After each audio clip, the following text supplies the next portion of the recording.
উনি আত্মপক্ষ সমর্থনের সুযোগ পাবেন। বিড়ালের সঙ্গে রাগ করে লবণ ভাত খেয়ে তো লাভ নাই। চাইলেই ভারত আমাদের প্রতিবেশী, তাদেরকে আমরা বাতিল করতে পারবো না, বন্ধ করতে পারবো না।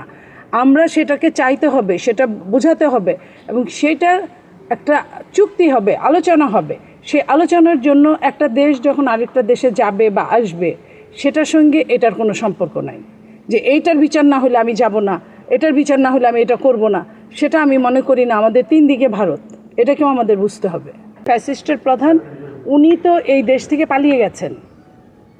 উনাকে এই দেশে ফেরত আনার জন্য ইন্ট্রিম সরকারও চেয়েছিলেন, এই সরকারও চাচ্ছেন। চিঠিপত্র চালাচালি হচ্ছে, আপনারা দেখেছেন, শুনছেন প্রতিদিনই।